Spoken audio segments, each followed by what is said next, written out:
안녕하세요. 오랜만입니다. 지혜와 융합의 후마니타스, 오늘은 5번째 세상 물정의 물리학이라고 하는 지금 김범준 교수라고요. 현재 성균관대학교에서 통계물리학 쪽을 가르치시는 그런 교수님인 것 같은데요. 책이 아주 좋고 여러분들에게 나눌 수 있는 내용인 것 같아서 선정해서 지혜와 융합의 후마니타스 5번째로 선정해서 한번 같이 나눠보도록 합니다. 이 책의 내용을 간단하게 이제 물리학으로 본 세상 첫 번째, 그리고 간단한 내용을 요약하고 선생님이 느낀 점, 그리고 여러분들의 질문과 실천에 대한 얘기를 한번 같이 나눠보도록 하죠. 이 김범준 교수는 아마 여러분들 유튜브나 이런 데 찾아보면 많이 나와서요. 재미있게 말씀도 하시고 재미있는 통계 분야에서 이런 거를 이제 물리적으로 막 해석을 하시면서 사회 현상을 이렇게 실제로는 물리학이 순수과학이라고 한다면은 실제 사회과학은 약간 응용된 과학이라고 좀 볼 수가 있는데 물리를 전공한 과학자가 사회 현상까지 이렇게 설명하는 흥미로운 그런 융복합적인 그런 교수님인 것 같아요. 선생님 생각에는. 그래서 1967년 정도에 이제 태어나셨어. 그래서 지금 현재 여러 가지 대학교를 이제 거치셔가지고 현재는 이제 성균관대학교에서 가르치시고 계시는 분이에요.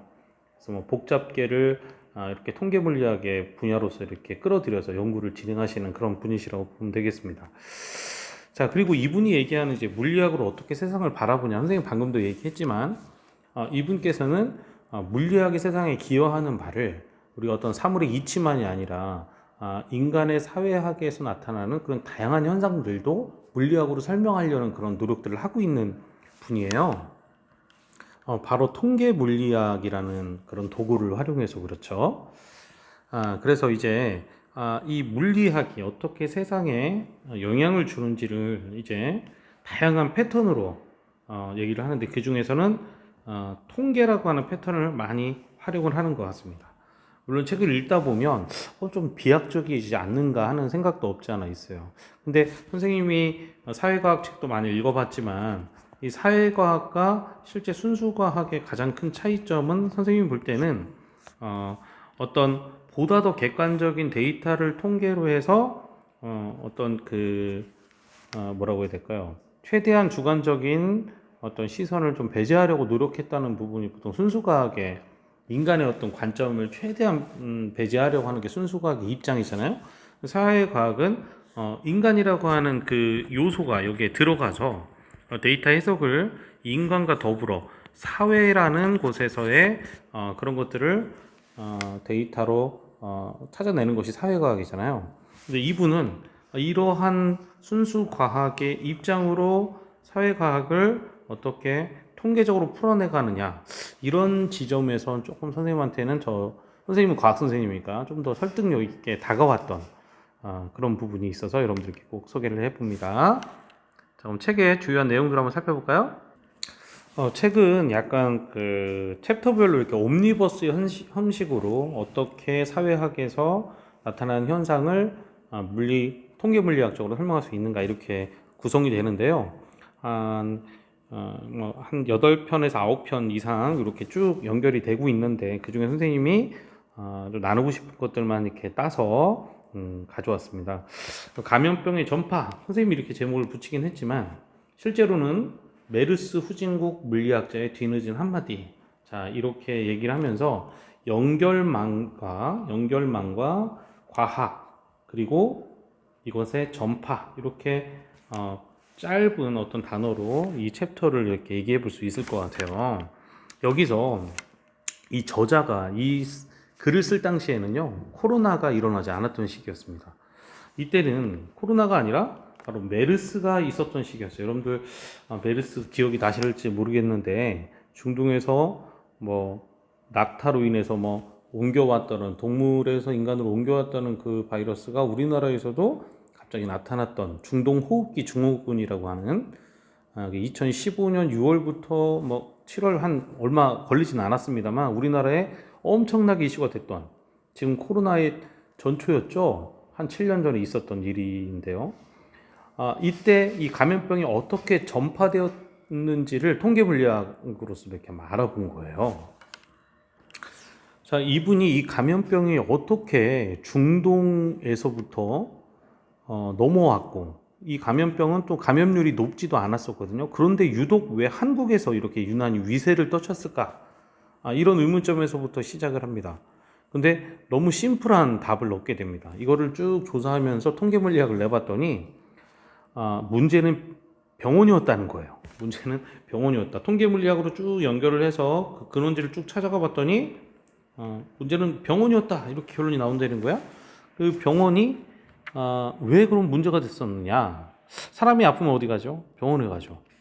병원에 갔더니 실제로는 그 병원에서 다른 환자로서 또는 거기서 근무하는 여러 가지 그 간호사라들이 치료하는 사람, 병실을 청소하는 사람, 병문안 오는 사람, 이분들이 다 연결점이 돼서 그 연결망으로 인해서 다른 곳으로 퍼져나가기 시작했다는 겁니다. 그러면 애초에 병원을 잘 차단했다면 더 이상 전파가 일어나지 않았을 것이 아니냐, 즉 이 연결망을 끊어뜨려 보면 되지 않았을 것이냐라고 설명을 하는 겁니다. 자, 그런데 왜 그러면 이게 거기에서만 차단되지 않고 막지 못했던 거냐 라는 거에 대해서 또 다 과학적으로 설명을 하죠. 만약에 연결망을 끊지 못해서 이 환자 한 명이 병원을 빠져나와서 다른 사람에게 전달했을 때를 물리적으로 계산을 해봤더니 지수 함수적으로 늘어나게 된다는 겁니다. 이게 모델로서 수치 모델로 나왔는데요. 1차 감염자가 2차 감염자, 2차 감염자가 3차 감염자로 이렇게 넘겨갈 때는 3차 감염자부터 무려 1만 명이 되고요. 4차는 100만 명. 좀 믿어지지 않지만 5차는 1억 명이 되는. 그러니까 1차에서 5차로 가는데 한 명이 5차에서부터 이루어지는 감염의 수가 1억 명이 된다는 산술적인 지수 함수적인 꼴의 그래프를 이렇게 제시하는데 굉장히 놀라웠습니다. 그러면 어떻게 이거를 막을 수 있었느냐? 바로 연결망을 끊었었어야 됐다. 바로 이때 2015년에 이분이 얘기를 하는 겁니다. 바로 그때는 바로 정보를 당연히 공개하는 것을 원칙으로 했었어야 되는데, 그러면 당연히 그 병원을 폐쇄하거나 그 병원을 가지 않게 되겠죠, 그죠? 그런데 그때 당시에 우리 방역당국에서는 비공개를 원칙으로 해서 이것이 암암리에 1차부터 순차적으로 이렇게 N차 감염을 발생하게 되었다는 것을 결론으로 내고 있어요. 저는 이 책이 당시에 나왔을 때인데 코로나가 없었을 때거든요. 굉장히 인상 깊게 봤던 챕터였습니다. 그러면서 이렇게 전파를 해요. 전파를 하는 게 아니라 이렇게 제안을 합니다. 괴담이 공황을 만든다. 비공개가 결국엔 공황을 만든다. 집단지성 그리고 투명한 정보의 공개만이 바로 이 연결망을 끊게 되고 전파를 최소화시킬 수 있다는 결론을 내리게 됩니다. 아마 이 책이 지금 메르스가 아니라 지금 코로나로 굉장히 어려움을 겪고 있던 전 세계에 미리 소개되었다면 우리나라 같은 이런 훌륭한 방역 대응하는 나라가 되지 않았을까. 물론 우리나라는 메르스에서 전 세계적으로 되게 잘 대응하지 못한 나라 중에 하나였지만 이걸 반면교사 삼아서, 물론 이 교수님의 얘기를 받아들였는지 모르겠어요. 반면교사 삼아서 약 2, 3년 동안에 비교적 전 세계에서 가장 잘 방역하고 있는 나라 중에 하나로 지금 손꼽히고 있죠. 스스로는 어떻게 평가하는지 모르지만 선생님이 볼 땐 객관적으로 다른 나라와 비교해서 그렇다는 겁니다. 그래서 이 챕터가 굉장히 선생님 인상 깊게 봤던 챕터예요. 물리학자가 그렇게 통계적으로 바라보고 그걸 이용해서 실제로는 지금의 현 상태를 마치 예측하는 것처럼. 그래서 여러분들 과학과 유사과학의 큰 차이는 뭐냐면, 과학은 유사과학과 다른 게 하나가 있어요. 과학은 바로 실험이라는 걸 통해서 검증이 가능하냐, 또는 미래의 예측 모델이 가능하냐, 이것이 바로 유사과학과의 차이인데, 이분의 통계물리학이 그래서 순수과학이 사회과학으로 가는 그런 어떤 융합적인 사실이었다는 것을 선생님이 확인한 것 같아서 상당히 좋았습니다. 자, 그럼 다음 내용으로 한번 가볼게요. 여러분들이 굉장히 관심이 많을 교육, 그죠? 참 교육, 그죠? 그리고 승자 독식. 자, 느낌이 좀 오실 거라고 생각하는데요. 이분이 개천에서 과연 용이 날 수 있을까? 옛날에는 좀 못 살았어도 공부를 좀 하면 성공했고 좋은 대학에 들어갔었던 시절이 있었는데 지금은 그러느냐? 그래서 이분이 조사를 해봤더니 이런 그래프가 나타나더라는 거예요. 자, 어떤 그래프? 자, 이렇게 되는 그래프가 나타나더라는 거죠. 이렇게 되는 그래프. 이게 뭐냐면 교육비예요. 교육비. 그 다음 여기가 수능 점수야. 자, 이게 무슨 얘기예요? 무슨 얘기입니까? 여러분들 초기에는 교육비를 조금만 쏟아도 어떻게 해? 수능 점수가 팍팍 올라간다는 거예요. 근데 마지막에 보니까 어떻게 해요? 마지막에 보니까 수능 점수가 엄청나게 교육비를 쏟는데도 불구하고 잘 올라가지 않아. 여러분들 뭐 7등급이 뭐 5등급이나 4등급 올라가는 건 할만한데 1등급 안에서 최상위 또는 2등급에서 1등급 올리기가 굉장히 어렵잖아요. 뭐 그렇게 따지고 보면 비슷하긴 한데 어쨌든 돈을 많이 쓸수록 수능 점수가 많이 올라간다는 상관관계를 갖게 됩니다. 찾아내게 돼요. 통계분리학적으로. 그런데 더 슬픈 그래프가 하나 더 있어요. 이분이 통계분리학자로 조사를 해봤더니 이제 졸업하고 나서요. 수능 점수를 몇 점 맞았냐? 뭐 1조로 갔을 때 100점이 되겠지. 그리고 월 수입을 봤어요. 월 수입. 졸업한 사람이 월 수입을 봤더니 이렇게 되더라는 거예요. 이 그래프가 이런 식으로 되더라는 거예요. 자, 이게 뭘 의미하는 걸까요? 월 수입이 많을수록 그러니까 다시 얘기하면 수능 점수가 높았던 학생이 월 수입이 많은 이런 상관관계를 갖는다는 거예요. 더 슬픈 거는 뭐냐면 수능 점수가 한 중간쯤 되는 사람, 우리는 중간쯤 되면 월 수입도 중간쯤 돼야 된다고 생각하죠. 근데 그렇지 않죠. 다시 얘기하면 수능 점수가 더 높은 사람일수록 월 수입이 많아지는 상관관계를 갖는데 높은 사람일수록 지극히 높은 사람일수록 더 많은 수입을 갖는다라기보다는 수능 점수로서 평균을 맞으면 평균의 월 수입을 받아야 된다는 그런 이치가 안 된다는 거예요. 참 안타까운 일이죠. 우리나라가 이렇게 정말 쉽지 않은 사회인 거죠. 즉 1등급에서 2등급 정도 아이들이 예를 들어 여기에 분포된다고 한다면 우리가 중간이라고 한다면 얼마예요? 4.5등급쯤 될까요? 그 4.5등급이면 중간 수능 점수 여기가 좀 되겠죠. 여기니까 실제로는 월 수입의 평균 이하로 벌게 된다는 통계 물리학자의 승자 독식 사회 이것을 이제 밝혀내게 되는데요. 정말 사교육 열풍이 왜 생기는지 우리가 이제 알게 됩니다. 그리고 또 교육자로서 선생님도 굉장히 부끄럽고 정말 이 승자 독식 사회 그리고 끊임없는 이런 말도 안 되는 과다한 사교육비 지출을 어떻게 해야 줄일 수 있을지 정말 참 안타까울 뿐이에요. 그리고 바로 이러한 두 그래프를 연결하면 정말 더 안타까운 일들이 일어난다는 거예요. 이 두 그래프를 연결하면 어떤 일이 일어나겠어요? 그렇습니다. 더 수입이 많은 바로 그런 가정에서 더 많은 교육비를 지출한 학생들이 더 성공할 가능성이 크다는 그런 우리는 이미 알고 있지만 이거를 데이터로 봤을 때 느끼는 그 씁쓸함이 있죠, 그죠? 그래서 결국에는 이 승자 독식 사회가 대물림으로 이루어져서 결국에는 개천에서 용이 나올 수 없는 그런 현실의 문제를 지적하고 있습니다. 선생님도 일부 동의가 됩니다. 그러나 우리가 이렇게 주저앉을 수는 없죠. 다양한 목소리를 내고 여러분들께서도 충분히 다양한 창의적인 그런 현상을 하면서 노력을 하면서 이런 것들을 점점 타파해 나가야 되겠죠. 선생님도 깨어 있겠습니다. 자, 세 번째, 집단지성은 대체로 옳다 이런 말을 챕터를 이제 보면서 이거 선생님은 이제 제목을 집단지성은 대체로 옳다 이거지만 여기에서 큰 제목으로는 개미는 알고 정치인은 모르는 비밀 뭐 이렇게 나오거든요. 결론부터 얘기한다면 개미를 통해서 집단지성이 어떻게 발현되는지 개미는 여러분들 군집 생활을 하잖아요. 근데 개미들 어떤 먹이를 찾으러 갈 때 대화도 하지 않는 개미들이 마치 빛이 진행하면 어떤 물질과 어떤 물질에서 이렇게 굴절하는 것처럼 최단 거리를 이용하거든요. 마치 그러한 일들을 하게 된다. 이유는 뭐냐면 원래 가던 개미가 지나가면 처음에는 시행착오를 겪겠지만 이 개미가 좋은 길을 찾아서 계속 나서게 되면 결국엔 최단 길을 만들게 되고 군집들은 그것을 따라가게 된다는 원리거든요.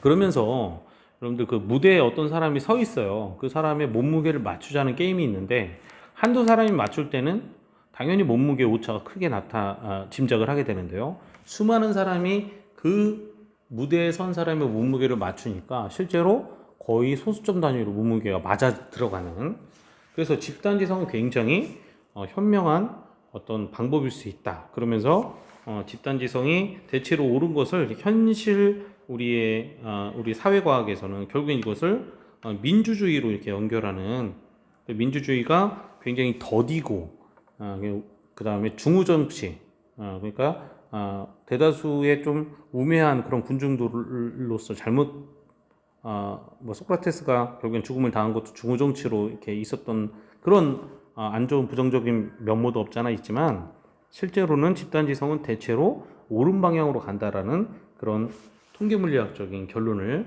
내리게 됩니다. 자, 다음은요. 선생님이 1번과 4번을 굉장히 재밌게 봤거든요. 공공성과 경제 효율의 딜레마 이렇게 얘기하면서 학교와 커피숍의 실제 뭐 학교 또는 병원이라고 할게요. 자, 여기서 누가 더 공공성을 갖게 됩니까? 여러분들 그냥 봐도 병원과 학교가 훨씬 공공성을 갖게 되죠, 그죠? 그런데 우리는 자칫 얘를 경제 효율로만 따지는 경우가 많습니다. 특히 정치인들이 실제 국민들을 현혹할 때 이런 딜레마를 많이 이용해서 현혹을 하죠. 자, 여러분도 한번 생각을 해볼게요. 여기에서도 교수님께서 그렇게 주장을 합니다. 자, 이런 두 지역이 있어요. A라는 지역과 B 지역이 있는데요. 이 B 지역은 인구 밀도가 높다고 한번 가정을 해보고요. A 지역은 인구 밀도가 낮아요. 다시 얘기하면 A는 집이 멀리 떨어져 있고 B는 밀집되어 있습니다. 자, 그러면 B의 커피숍 하나와 A의 커피숍 하나는 당연히 B의 커피숍 하나에서 훨씬 더 많은 이득을 취하게 되겠죠. 그럼 A의 커피숍은 당연히 어떻게 했습니까? 장사가 B보다는 잘 안 될 거야. 자, 그러면 B는 어떻게 되겠어요? 더 많은 커피숍이 들어와서 인구 밀도에 맞는 커피숍의 숫자가 생길 것이고, A는 처음에 커피숍이 많아 봐야 어차피 망해서 돌아갈 겁니다. 자, 이것이 경제 효율의 바로 효율로 생각한 바로 커피숍의 개수일 텐데, 자, 그런데 재밌는 것은 병원이나 학교라는 것이에요. 자, 병원이나 학교라는 건 공공성을 띠고 있는 그런 장소인데요. 이것들을 바로 경제적 효율로만 따져서 그냥 세웠다가는 실제로 이런 일이 일어난다는 겁니다. 자, B에 국민들이 살고 A도 국민들이 삽니다. 국민은 기본권이 보장되어 있고 행복해야만 하는 그런 서로 같은 가치를 갖고 있다고 가정을 해볼게요. 대전에 있는 사람과 제주도에 있는 사람의 행복 가치가 다를 필요는 없죠. 서로 같이 행복을 추구할 수 있는 권리는 같으니까요. 그런데 문제는 서울과 제주도를 한번 생각해 보면, 서울에는 내 몸이 아프거나 내가 배워야 할 어떤 당위성을 갖고 있어야 되는데 서울은 접근성이 너무 좋다는 거예요. 근데 제주도는 어떻다? 개수로는 인구 밀도하고는 비례해. 그래서 병원이나 학교가 제주도에 더 적지만 내가 이동해서 그 서비스를 받아야 할 거리는 매우 크다는 겁니다. 자, 그렇다면 우리가 이거를 경제 효율로만 따져서 할 수 있느냐는 거예요. 자, 그럴 수 없다는 거죠. 그러면서 이거를 통계물리학적으로 막 계산을 하면서, 물론 어려운 계산은 아닌데 오늘 책을 읽어보시면 그 과정을 한번 대충은 이해할 수는 있을 텐데, 여기서 간단하게 얘기한다면 인구 밀도에 보통 3분의 2승에 비례하게 놓아야 된다는 거예요. 공익 성격을 갖고 있는 그런 어떤 건물의 위치는 이동거리를 생각해야 해서 나오는 결론이 인구 밀도의 3분의 2승을 비례해서 생각해야 된다. 그렇게 해서 관계식을 쭉 따져보면 실제로는 1에 가까울수록 시설물의 밀도는 인구 밀도의 A승에 비례한다고 할 때 A의 값을 실제 다양한 시설물들에 대해서 구한 표가 나오거든요. 그랬을 때 점점 1에 가까워지면 경제적 효율만을 고려한 거라고 보시면 되고요. 이거보다 숫자가 계속 떨어져요. 작으면 작을수록 바로 공공의 성격을 띠게 된다는 건데, 이 중에서 진짜 이 김본주 교수가 다 구해봤더니 어떻게 됐습니까? 재밌는 건 은행이나 어떤 커피숍 이런 것들은 1에 가까워집니다. 다시 얘기하면 이것들은 경제 효율을 고려하게 되는 거예요. 그런데 공공성을 갖고 있는 소방서, 초등학교, 특히 보건소는 거의 0.09, 거의 0에 가까울 정도로 공공성이 많이 강조되고 있다는 그런 사실을 주장을 합니다. 그러면서 진주의료원, 폐원 같은 그런 효과들은 경제만을 갖고 타당성을 얘기했는데 그게 그리 옳지 않은 방법이었다는 것. 그리고 KTX, 인천국제공항의 민영화 이런 것들도 사회 기반 시설과 관련된 공공의 그런 시설들이죠. 이런 것들도 이익 구조만 생각하면 심각한 문제가 드러날 수 있다.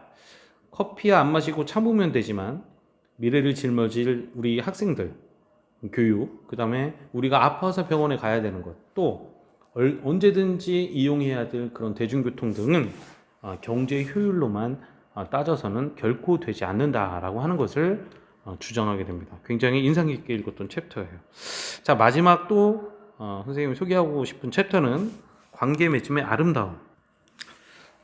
이 챕터에서는요, 맨 처음에 이 챕터의 첫 장이 나보기가 역겨워 가실 때에는 말없이 고이 보내드리오리다라고 하는 이 진달래꽃, 이 시를 딱 김소월님의 이 시를 소개를 하면서 이 글자를 막 뒤죽박죽 섞어서 소개합니다. 그러면 여러분들 느끼시겠지만 그게 시가 될까요? 전혀 의미 없는 그냥 한글 한 글자 하나에 그냥 나열일 뿐이죠. 자, 그런데 이 어마어마한 조합을 아름답게 배치했더니 진달래꽃이라고 하는 서정적인 시가 탄생하는 거다. 그런 거 얘기해요. 그래놓고 모네의 그림을 또 소개합니다. 그 모네의 그림을 컴퓨터로 그 화소를 막 뒤죽박죽 섞었더니 이건 어떤 의미도 없는 그림이 되더라는 거예요. 자, 그러면서 굉장히 재밌는 그림들을 또 몇 가지 소개를 합니다. 그러면 선생님이 되게 인상 깊었던 것은 뭐냐면 또렷하게 보이는 어떤 초상화, 중세시대의 초상화, 그리고 여러분들 인상파를 낳게 했던 바로 인상파의 대표적인 그런 화가 모네 아니겠습니까? 모네의 그림을 소개를 합니다. 그러면서 굉장히 뚜렷하고 자세하게 그렸던 사실적인 중세의 초상화, 이 초상화를 흐릿하게 보여줘요. 그러니까 별로 그림이 이상해. 자, 그런데 모네의 그림은 원래 흐릿하게 그렸죠. 왜냐하면 이 사람은 이렇게 흐릿하게 그림으로 인해서 그 당시에 빛의 어떤 효과, 그 다음에 그때 어떤 인상적인 부분을 정말 나의 심미적으로 느낄 수 있도록 이런 그림을 배치한 거야. 이런 관계 맺음을 통해서 우리는 그것이 꼭 그 당시의 상황을 완전하게 보여주지 않더라도 아름다움을 느낄 수 있다는 거죠. 그리고 더 재밌는 것은 점점 그림이 발달해 가면서 이 관계 맺음이 좀 더 복잡해지고 어려워지게 되면서 추상까지 가게 되고, 여러분들 다 알고 있는 추상화 있죠? 물론 그 직전에 피카소의 뭐 입체파도 있었고 야수파도 있었고, 그죠? 이 관계 맺음이 실제로는 화폭의 당김으로 인해서 그 화가만의 일방적 소통이었다면, 이제는 현대 미술로 오면서 점점 이 관계 맺음이 화가와 그 작품과 그 다음에 그걸 바라보고 있는 관찰자, 우리 같은 감상자의 입장까지도 모두 다 관계 맺음으로 이 아름다움이 합쳐진다는 그런 결론을 내게 되거든요. 야, 이거 너무 멋있더라고요. 그래서 선생님 솔직히 추상파, 입체파, 야수파 이런 거 보면 솔직히 감 안 오거든요. 너무 막 어렵고 그림이. 그런데 점점 이 인상파부터 시작해서 일로 계속 진행했던 미술사는 알고 있었어요. 그런데 이거를 물리 통계학적으로 관계 맺음으로 이렇게 표현해낸 이 교수님의 어떤 통섭적인 그런 통합적인 그런 태도가 굉장히 저는 인상 깊게 읽었습니다. 선생님하고 얘기를 쭉 나누다 보니까 너무 이렇게 선생님 나눌 게 많아가지고 벌써 시간이 25분이나 됐는데 조금 느낀 점과 실천 얘기하면서 좀 마무리를 해볼게요. 자, 이 책은 뭐 느낀 점은 여러분도 지금 들으면서 다 알겠지만 어떤 과학적 태도로 사회 현상을 바라보는 그런 태도. 그런데 여기에서는 당연히 통합적인 그런 시선이 생길 수밖에 없다라는 것을 느끼게 될 겁니다. 여러분들 이과지만 또는 문과지만 우리가 문이과를 나눈다는 건 굉장히 어떻게 보면 구시대적인 발상인 것 같아요. 이 김범준 교수야 굉장히 어려운 물리를 배워서 지금 통계물리학이라는 요소로 사회과학을 해석하고 있죠. 자, 근데 어떻게 보면 사회과학이 훨씬 더 문과 과목이 훨씬 더 어려운 것일 수도 있어요. 왜냐? 이거를 근원적으로 탐구해 들어간다면 결국에는 순수과학과지 손을 뻗쳐야만 하니까 바로 여러분들께 그러한 자세가 필요합니다. 그것은 바로 이런 수많은 다양한 독서를 통해서 가능할 거라고 생각하고요. 여러분들의 바로 공부는 바로 그런 의미에서 필요하다고 선생님이 생각합니다. 여기서 그런 느낀 점을 선생님이 느끼게 되었어요. 꼭 한번 읽어보기를 권하는 그런 책입니다. 자, 그러면 우리가 여기서 어떤 질문과 어떤 실천을 할 수 있을까요? 자, 여러분들 오늘 스스로 여기서 이 책에서 나올 수 있는 질문들 한번 읽어보시고 해보시길 바라고요. 그리고 그런 과학적 태도로서 내가 사회현상을 이해하려고 하는 그런 실천의 행동들을 한번 해보시길 권합니다. 선생님은 나름의 질문과 실천이 있어요. 자, 어떤 질문이고 실천인지 궁금하신 분은 선생님 교무실로 찾아오시기 바랍니다. 자, 오늘도 5번째 후마니타스 여러분들과 나눠서 정말 기쁘고 행복했습니다. 다음 6번째 책으로 함께 보도록 하죠.